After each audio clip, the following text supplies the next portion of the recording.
Bonjour à tous et bienvenue dans cette nouvelle vidéo. Alors, suite des vidéos dédiées aux fonctions cubes d'Excel. Donc là, j'en suis déjà, je pense, j'attaque le 4e module. Donc pour ceux qui découvrent cette fonction, je vous invite à regarder les vidéos précédentes qui montrent comment utiliser ces fonctions cubes. Donc fonction, je rappelle, que vous avez dans Excel depuis déjà très longtemps et que vous pouvez utiliser grâce à des modèles de données que vous allez charger dans votre Power Pivot, notamment si vous voulez gérer des cubes. Ok. Donc on en a vu déjà pas mal, hein, donc je ne vais pas refaire à chaque fois la présentation, mais je vous rappelle, hein, ces fonctions vous permettent de pouvoir remplacer des tableaux croisamiques et on va souvent les utiliser, notamment quand on va faire des tableaux de bord. Et on va pouvoir, grâce à des formules uniquement, remplacer les TCD, parce que les TCD aura quand même des contraintes. C'est que derrière, je ne peux pas insérer une ligne vide à l'intérieur d'un TCD, alors que vous allez voir que grâce aux fonctions cubes, vous allez pouvoir faire tout ce que vous voulez, présenter vos données comme vous le voulez. Donc c'est quand même assez pratique. Et en plus, ce sont des formules, donc elles vont se recalculer toutes seules, en fonction de votre modèle de données qui va évidemment évoluer en fonction des données.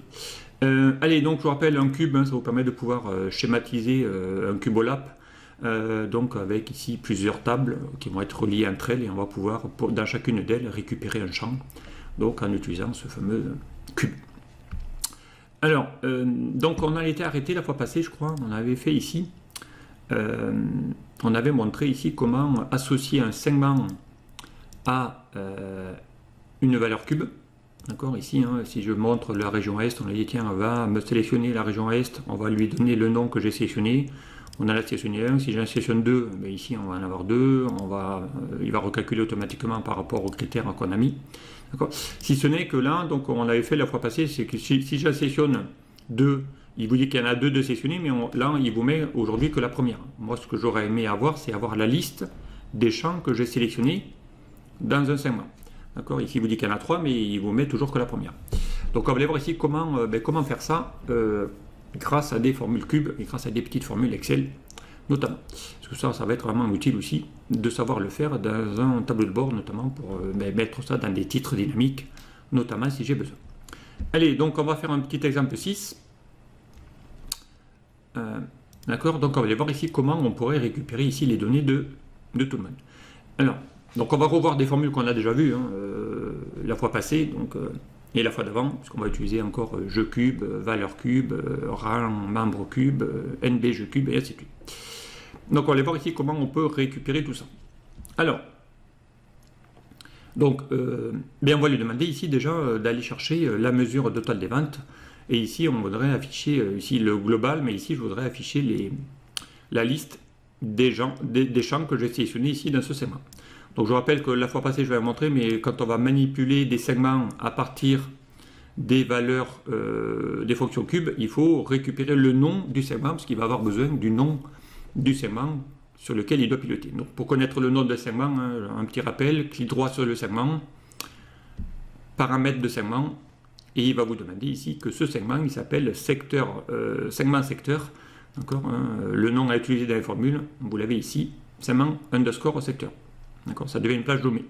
D'accord, je vous rappelle les plages nommées, hein, si vous allez dans l'onglet formules, gestionnaire de nom, vous allez voir ici les plages nommées et on voit bien ici qu'il y a un secteur. On avait créé un la fois passée qui est secteur 1 et lui, on va lui sélectionner lui, c'est la sélection de ce secteur. Ok, directement. Allez, donc pour ça, bien c'est parti. Donc ici, je vais aller chercher la valeur des ventes. Donc on avait créé des mesures aussi, hein, je vous rappelle, dans l'onglet Power Pivot, mesures, gérer les mesures, on avait ici toutes les mesures qu'on a créées dans les précédentes vidéos. Donc nous on va manipuler les ventes, mais j'aurais pu le faire aussi sur les marges, sur les achats, sur le taux de marge, enfin si on sait faire une, on saura le faire pour tous les autres. Donc ici pour aller chercher la valeur des ventes correspondantes, et bien ici égale. On va chercher la formule qu'on a vue déjà plusieurs fois, valeur cube. D'accord. Il attend une connexion. La connexion, c'est votre modèle de données. Donc, si je ouvre les guillemets, il vous dit que ton cube s'appelle This Workbook Data Model. Donc, c'est bien mon modèle de données. Hein. On double-clique pour aller chercher son nom. On ferme les guillemets. Ça, c'est ma collection de mon modèle de données. Point virgule. Ensuite, il va falloir lui demander ici, qu'est-ce que tu veux montrer? Je veux montrer ma mesure totale vente.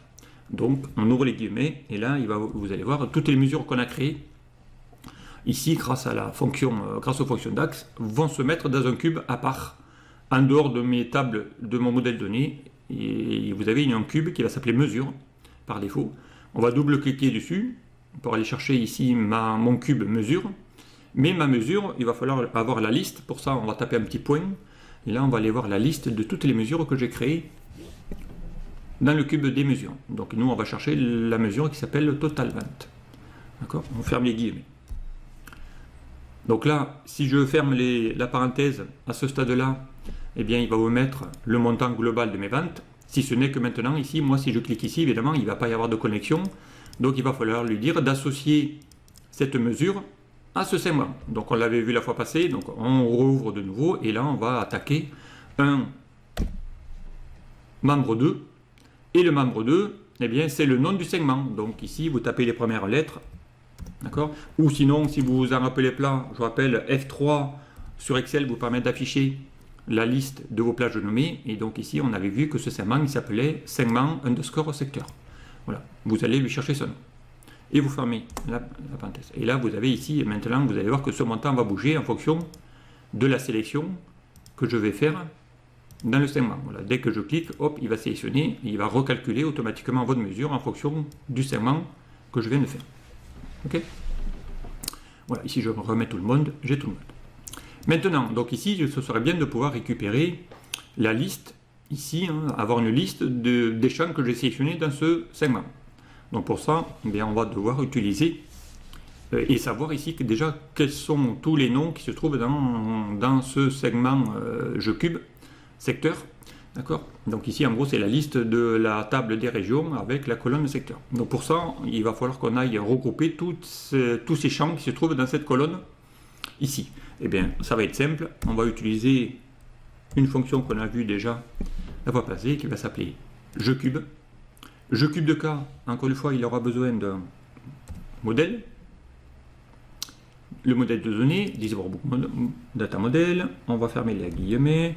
Ensuite, il va vous demander ici l'expression sur laquelle il doit le faire. L'expression, il doit le faire sur le segment ici. D'accord? Donc ici, on va faire un petit F3 pour aller lui chercher le nom du segment. D'accord? Et je l'avais montré la fois passée, parce que si je ferme la parenthèse et que je valide, par défaut, il ne va rien mettre. D'accord? Donc on va lui mettre une légende derrière pour lui mettre un texte, sinon il ne va pas savoir de quoi il va causer. Donc ici, on va lui mettre une légende. Ici, il attend la légende, la caption. Donc ici, on va lui mettre par exemple mes secteurs, notamment. Et comme c'est du texte, on ferme la guillemets. Et si je veux qu'il les trie, eh bien, on va les trier par ordre croissant, alphabétique, parce que c'est du texte. On va les trier par ordre alphabétique croissant. D'accord? Et on ferme la parenthèse. Voilà. Donc là, maintenant, il va me mettre le nom du cube, mon jeu cube. D'accord? Directement. Voilà. Si je veux savoir combien il y a de membres dans ce cube, eh bien, on avait vu la fois passée, il y a une autre fonction qui permet de pouvoir le faire, une fonction cube qui s'appelle NB jeu cube. D'accord? Il attend le jeu, on vient de lui donner, c'est lui, c'est mon jeu. D'accord? On ferme la parenthèse et là il vous dit que pour l'instant, là il y en a un, mais si je sélectionne 2, il va dire qu'il y en a 2, 4, 3, si j'en sélectionne 3, il va dire qu'il en voit 3, et ainsi de suite. Donc on va voir ici comment modifier tout ça.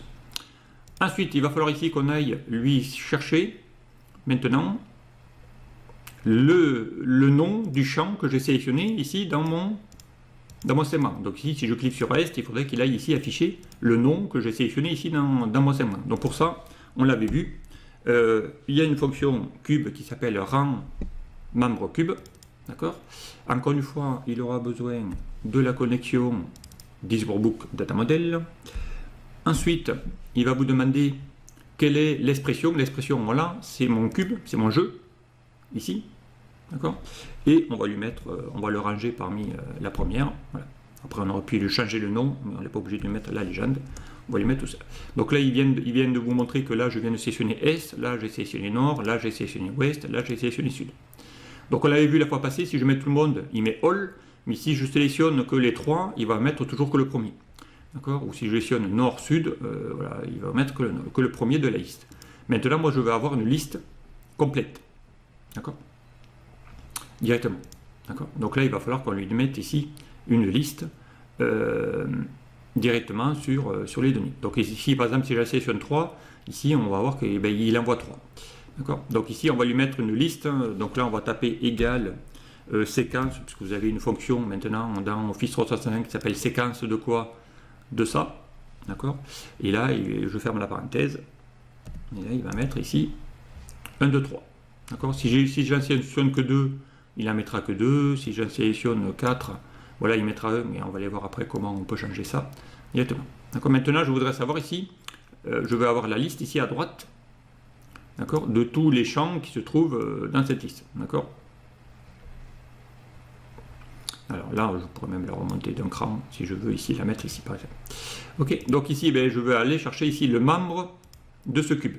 Donc ici, je veux chercher le 1, le 2, le 3, je veux les dire, affiche-moi la liste par ordre alphabétique de ces champs. Et bien là, on va lui faire égal rang membre cube. Ok.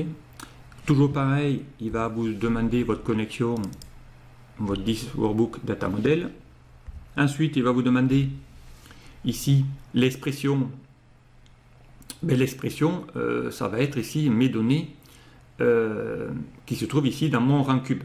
D'accord. Ici, donc ici, il va demander d'abord l'expression. L'expression, ça va être la cellule qui se trouve juste à côté. Donc là, on va se mettre là, puis on va remonter. Ok.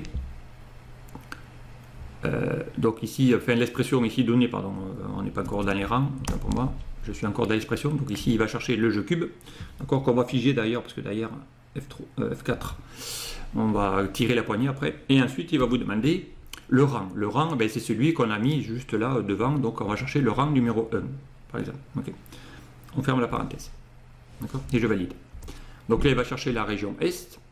Si je tire la poignée jusqu'en bas, donc là, il va vous dire, là, tu as sélectionné la région Est-Nord. Ici, je vais sélectionner les trois. Il va dire, tu as sélectionné la région Est, Nord, Ouest, et ainsi de suite. D'accord. Donc là, ça permet ici de pouvoir les avoir directement. Okay. Alors là, évidemment, ici, on va voir que là, s'il ne voit rien, il va mettre un A. Donc pour éviter ça, devant, on va mettre un si erreur. Si erreur.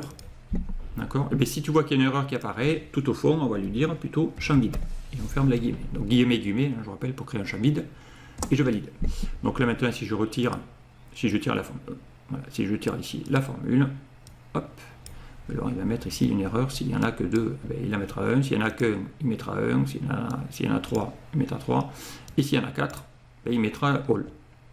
D'accord. S'il y a tout le monde, il met all par défaut. Ok. Voilà.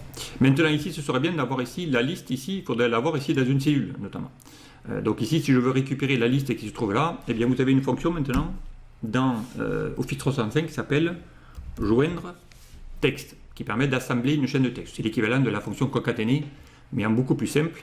Donc joindre texte, il vous demande le délimitateur, je voudrais moi prendre tous ces champs et les séparer par exemple par un point virgule. Donc on va mettre guillemet, point virgule, guillemet. D'accord. Ensuite, il va vous demander d'ignorer les vides, comme ça s'il y a des vides au milieu, il ne les mettra pas. Oui, moi je veux ignorer les cellules vides. D'accord. Et ensuite, il va vous demander le texte. Texte 1, texte 2, texte 3. Moi, on va lui sélectionner toute la plage ici. D'accord. On va l'afficher même F4. Comme ça, il ne va pas la bouger. Et on ferme la parenthèse. Donc là, maintenant, il va mettre, là, tu as sélectionné la région Est, Nord, Ouest. D'accord. Si j'en sélectionne que 2, là, tu as sélectionné la région Est et Nord. Tu n'en mets que, tu n'en auras qu'un. Tu en mets 3, et ainsi de suite, ainsi de suite. Et là, il va y avoir le all. Ok. Voilà, ici, donc, et là, vous allez voir qu'automatiquement, il recalcule, lui, automatiquement, d'accord. Si je sélectionne ici les 3 derniers, ou les 2 derniers, voilà, ici, je viens de sélectionner la région Ouest-Sud, il vous le dit, j'en ai 2 sélectionnés, la liste est là, et il vous recalcule ici tout ça, d'accord. Voilà, donc ici, ça vous permet de pouvoir afficher maintenant la liste de mes régions grâce à mon petit rang membre cube. Okay. Et ça peut être aussi intéressant de pouvoir faire ce genre de choses pour afficher normalement le top 4, le top 5, notamment pour afficher ici tout le monde. Allez, voilà ici donc déjà un premier exemple. Vous allez voir que l'exemple suivant va ressembler étrangement à ça. D'accord. Donc on va refaire à peu près les mêmes calculs, si ce n'est que là, moi je voudrais ici la liste de tout le monde. Okay. Donc on va refaire quasiment les mêmes calculs, mais là je voudrais ici chercher le secteur, je voudrais ici chercher les infos automatiquement. directement ici. Alors pour ça, eh bien, on va refaire la même chose qu'on a fait. Donc là, on va aller plus vite. On va lui chercher la valeur cube. D'accord? Toujours pareil, le fameux 10 Wordbook Data Model. Ensuite, il va vous chercher ça. Donc dans quoi? Moi, je veux afficher le total des ventes. Donc on va chercher dans mon cube mesure, point, ma mesure qui s'appelle total vente. D'accord? Et je veux qu'il le pilote grâce à ce segment. Ce segment, il s'appelle segment secteur, c'est le même que tout à l'heure, donc FNF3 ou F3 si vous avez un portable, hop, segment secteur, je ferme la parenthèse, voilà. Alors j'ai oublié évidemment ici, hop, de fermer la guillemet pour ma région, voilà. Voilà. Si j'en sélectionne qu'un, il me met le montant que pour la région Est, si j'en sélectionne deux, il me met tout ça. Le jeu cube, on sait le faire maintenant, égal jeu cube.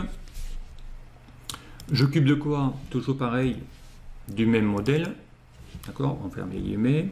On voudrait ici avoir la liste de tous les membres de cette colonne secteur qui se trouve dans ce segment, donc toujours pareil, F3, et on va lui afficher le nom du segment, d'accord, exactement. Et je vous rappelle qu'il faut y mettre un nom, sinon il ne va pas l'appeler, ici on va l'appeler toujours mes secteurs, voilà. Sinon vous l'appelez ici, je sais pas moi, liste secteur, vous l'appelez comme vous voulez. Et on ferme les guillemets, et on valide. Ok.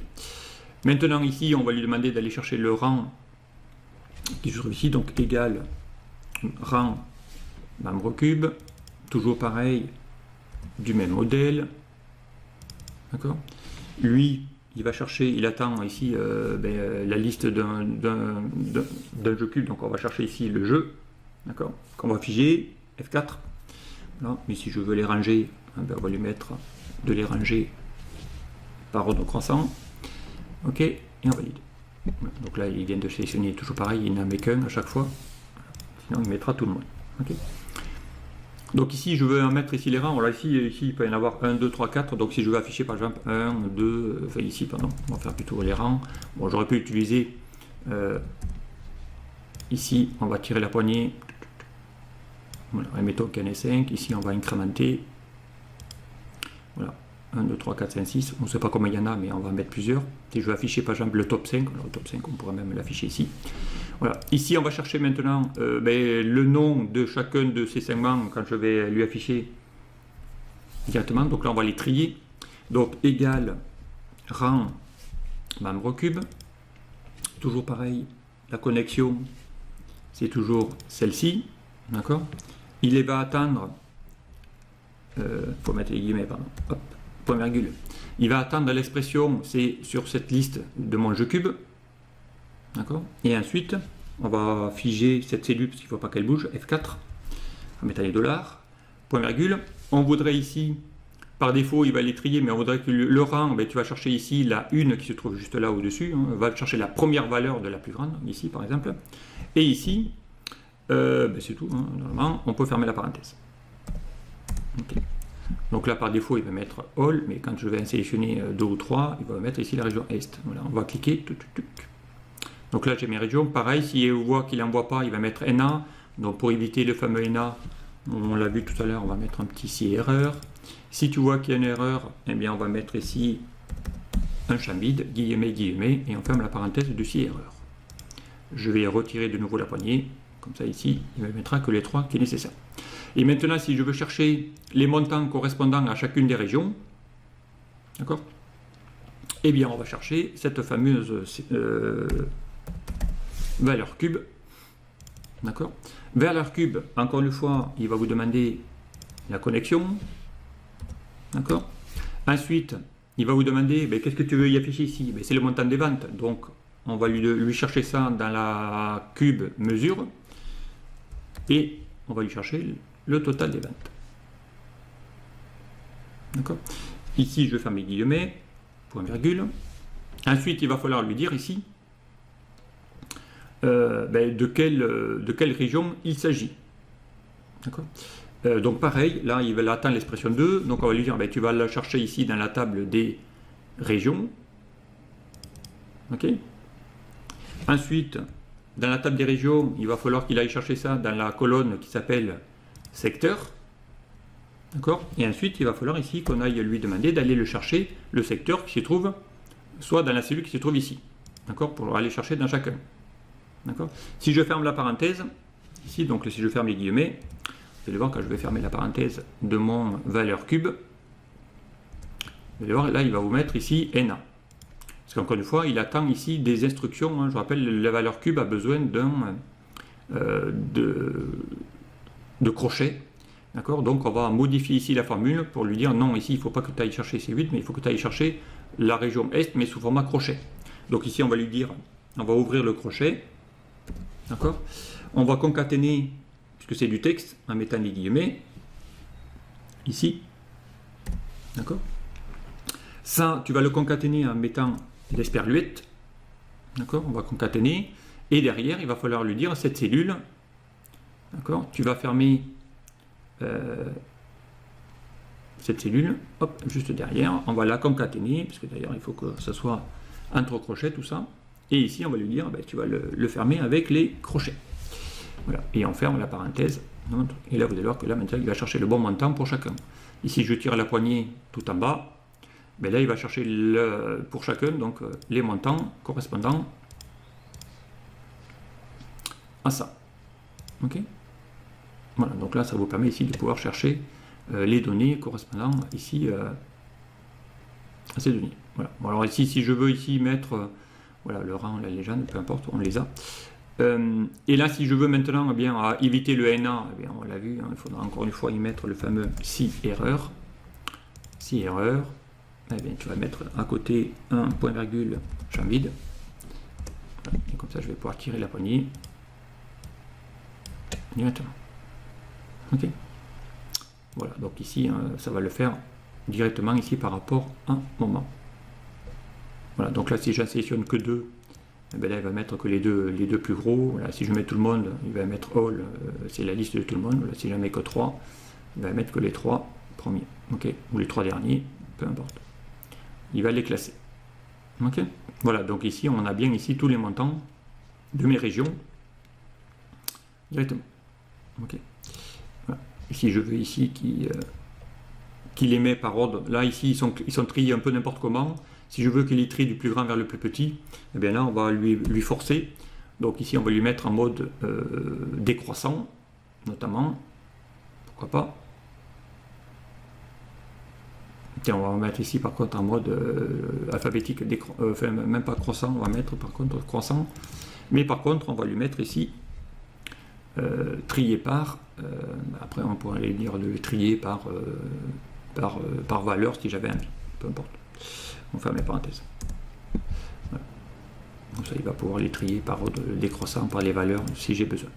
Allez, voilà ici donc ici comment on pourrait, bien voilà, vous voyez ici on pourrait afficher par exemple que le top 3 et ainsi de suite.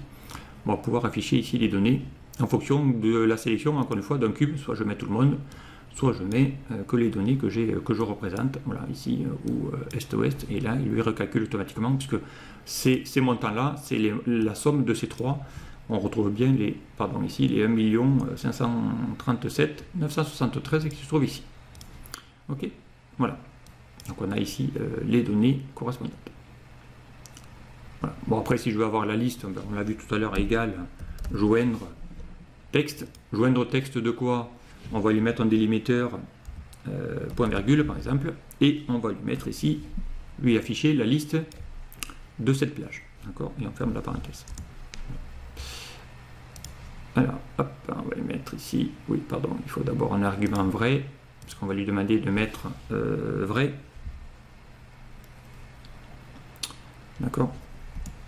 Voilà, on va lui mettre cette valeur, voilà, guillemets, point virgule. On va ignorer les cellules vides et on va lui mettre la plage. La plage, c'est tout ça. Voilà, donc là, il met est, nord. Si j'ai la sélection 3, est, nord-ouest, voilà. Et ainsi de suite. Ok. Si je veux tout le monde, eh bien, égal NB, jeu cube. On l'a vu ça. NB, jeu cube de quoi? De mon jeu. Et on va lui dire ici, j'en ai sélectionné 3. Comme ça, on a ici les infos. Là, j'en ai sélectionné que 2. Et vous met ici les montants. Voilà ici comment bien mettre ça, non pas ici voilà, sur une valeur, mais On pourrait ici afficher notamment dans un tableau, lui afficher les valeurs directement par dans un petit tableau, dans un tableau de bord. Ça peut être vraiment utile de pouvoir les afficher. Allez, voilà ici comment, comment manipuler un petit peu, encore une fois, ces formules de cubes. Donc, en mettant donc, une liste et en créant des tableaux pour chacun. Voilà, ça va sélectionner ici toutes les valeurs que j'ai besoin dans un segment. Allez, je m'en arrête là. Je pense qu'il y en aura encore au moins un autre module. Et je vous dis à très vite sur un prochain vidéo.